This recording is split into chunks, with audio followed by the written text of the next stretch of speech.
Alright, ladies and gentlemen, Baron here. So what we're looking at right now is Fighting Vehicle 4004, or the Conway self-propelled gun.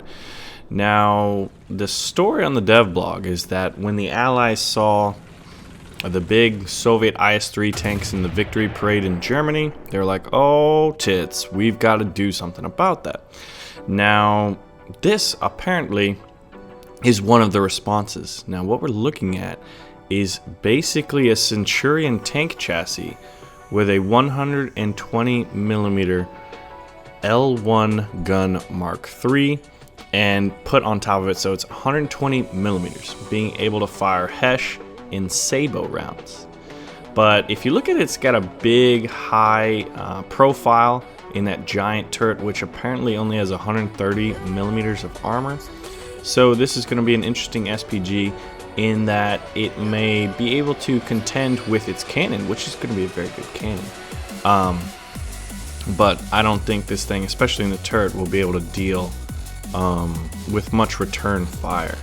So it's going to be kind of interesting. And historically, only one of these was ever built. So I'm not sure if it's going to be a premium tank or not. Let's see if they have in the devlog whether that would be.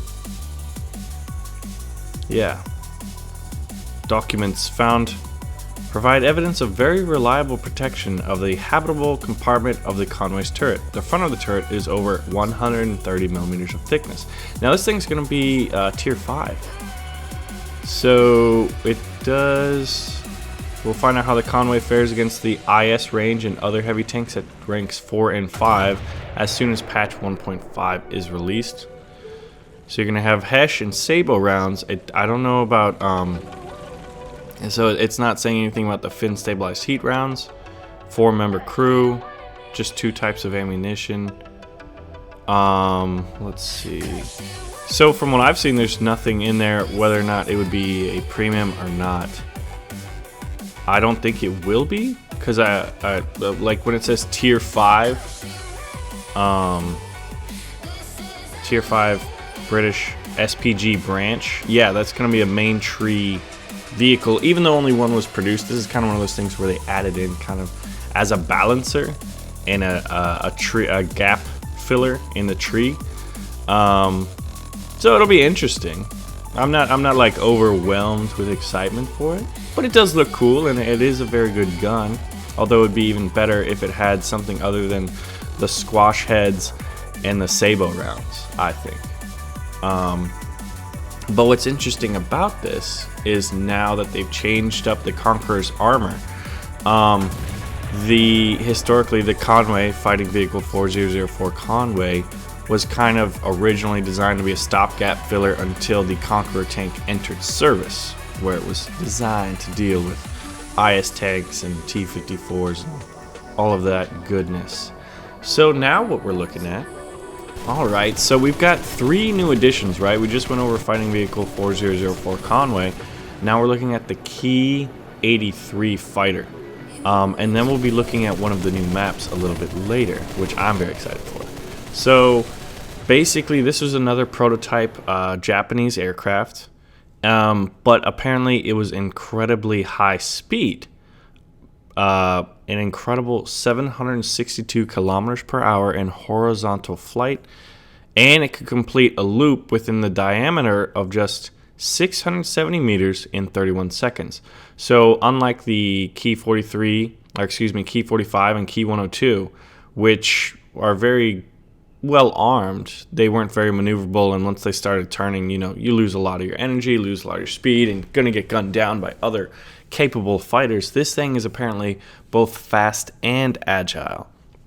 The Ki-83 is. So it's a Japanese twin-engine aircraft, and they even mention the Ki-45 and the Ki-102 with having great firepower.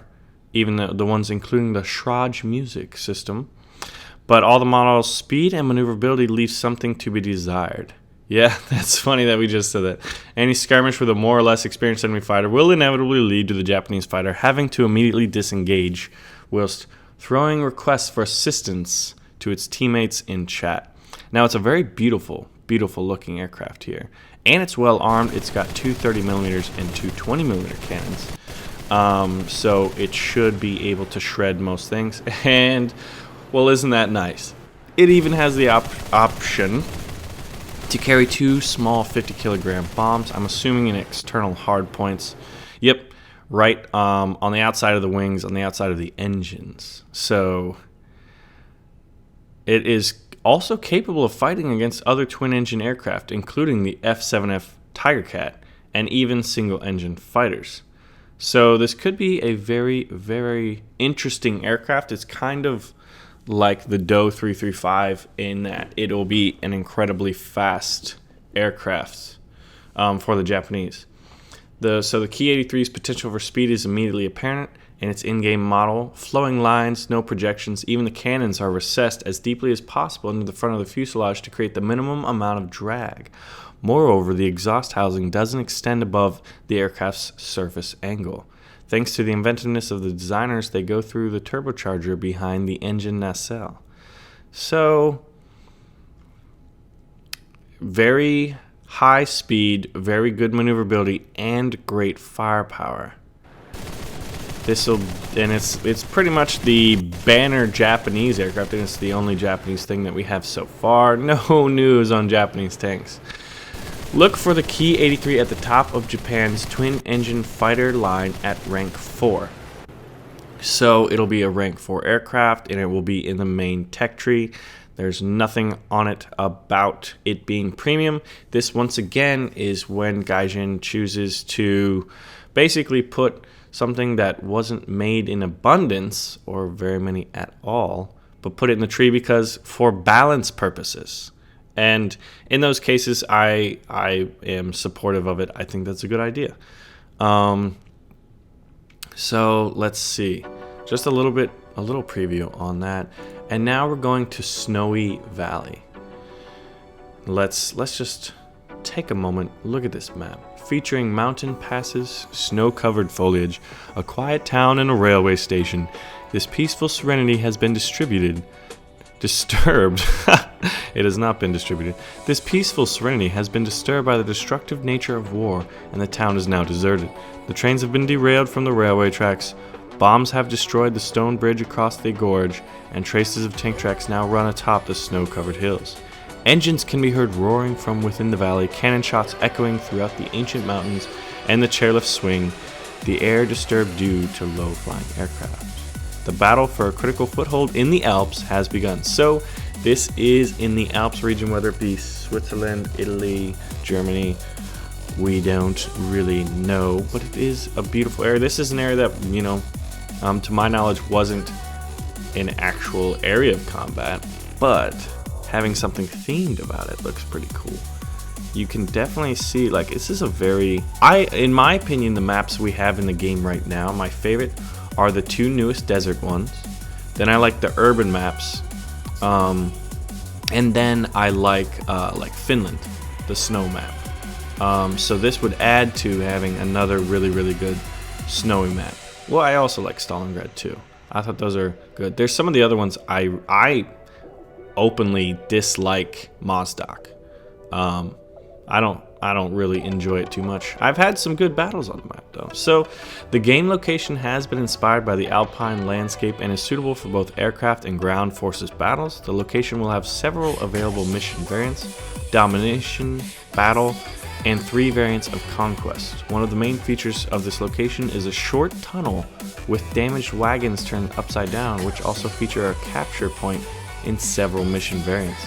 The hardcore combat experience at close range is a confined environment with wagons for vital cover is something truly new in War Thunder. So they're going for a cap point where you have to basically CQB or close quarters battle at point blank ranges and have to rely maybe on your trigger-like instincts and reflexes or lack thereof.